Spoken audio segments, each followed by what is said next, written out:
Hey guys, it's Mr. Walker here.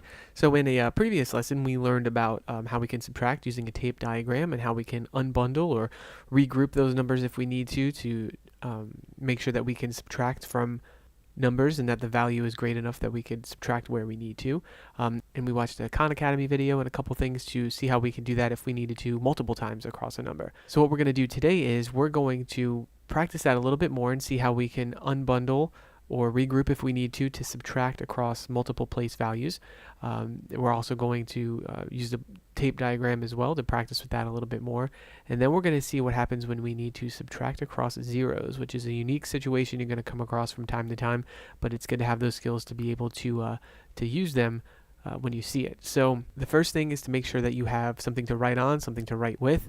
And you might even want to grab out a place value chart as well, because we're going to be sketching some things out so we can understand a little bit better about what's happening and why it's happening when we're subtracting some of these numbers.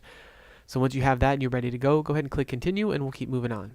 Alright, perfect. So on my board here, I'm going to write a subtraction problem vertically. I want you guys to write it down too. And then I want you to think for a second about how you would probably go about solving this problem and whether or not you think we're going to need to regroup as we do so, or unbundle numbers as we do so.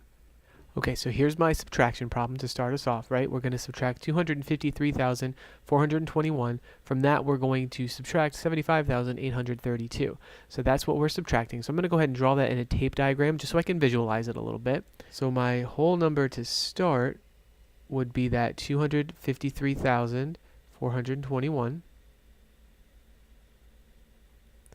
All right, and then my pieces of my rectangle, well, one of them I know would be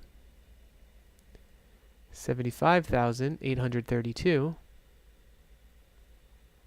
and the other guy, well, that's what I don't know yet. That's what I'm going to be finding out when I subtract. So for right now, I'm going to give him the variable of a, and that's what we're going to be trying to solve for. Okay, so my tape diagram kind of helps me visualize that again. So when I look at this number and I start in my ones place, right, we're going to go right to left. And I made sure I lined everything up as well, okay, on my 10,000s, thousands, hundreds, tens, and ones, they all line up there in the right place. When I look at this, though, when I start to subtract, I'm going to see something here. First of all, can I take 2 away from 1? If I only had 1 of something, can I give somebody 2? No, I can't. So right away, I know I'm going to have to regroup. So I'm going to come over here to my tens, and I'm going to borrow a 10, so that would make this now 110. But if I added 10 to that 1 that I already have, well, that would give me 11, right? So that's good. So now I could subtract that now. 11 minus 2, well, that would give me 9. So I'm good with my ones place. That's all right. Now I go to my tens and, I can't subtract here either. I don't have enough. I only have 1.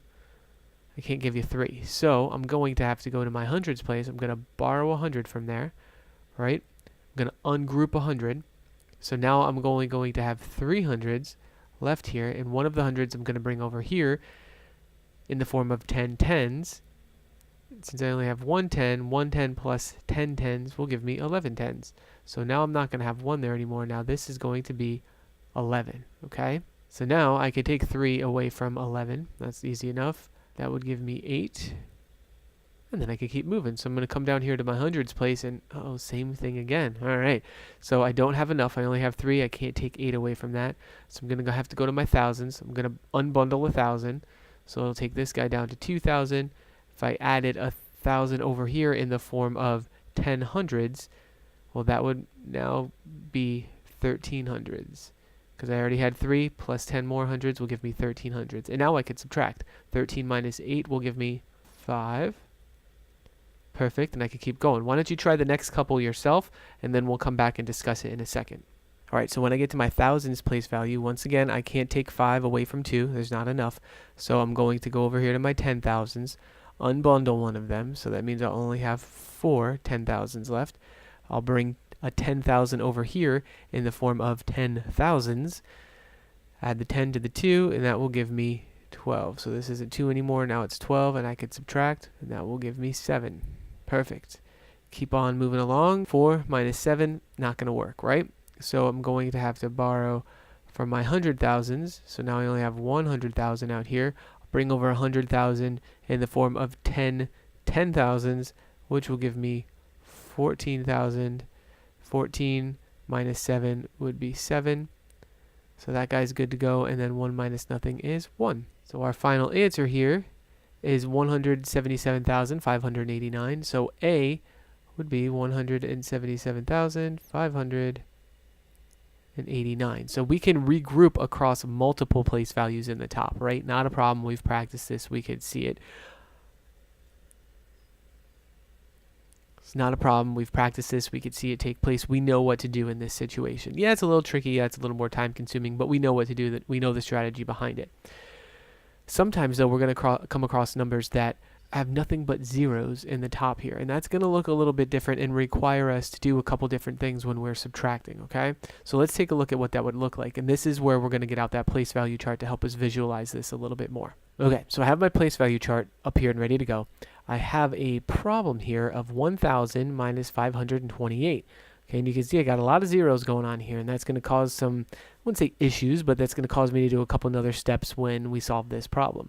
What I want you guys to do right now is draw this subtraction problem as a tape diagram. What would that look like as a tape diagram? Okay, so here's my tape diagram. Again, 1,000, that's our whole number, that's the whole thing.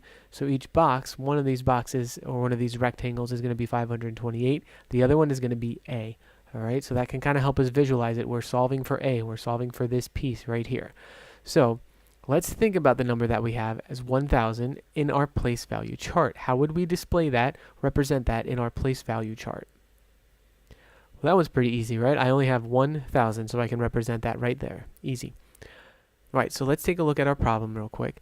And we're going to start in our ones, right? Start at the right, work our way left, and let's see if we can do some subtraction here. So in my ones right here, I have 0 minus 8. I can't really do that. I have nothing, so I can't take 8 away from it. So I'm going to have to regroup or unbundle from the next place value, but wait a second, I don't have anything there either. That's a 0 as well. So I got to keep going, right? So I'm going to move down here. Another 0, no good, so I can't borrow anything or unbundle from there. So I'm going to go to the next guy. There I finally have something, right? So this is where I can actually borrow from, or where I'm going to have to start borrowing from and work my way backwards, okay?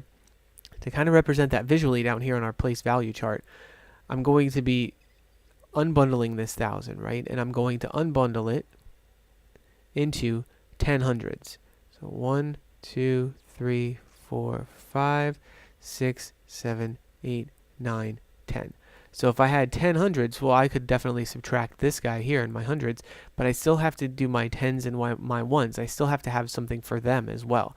So what I'm actually going to do is I'm going to take one of these hundreds and I'm going to unbundle it into 10 tens. 1, 2, 3, 4, 5, 6, 7, 8, 9, 10.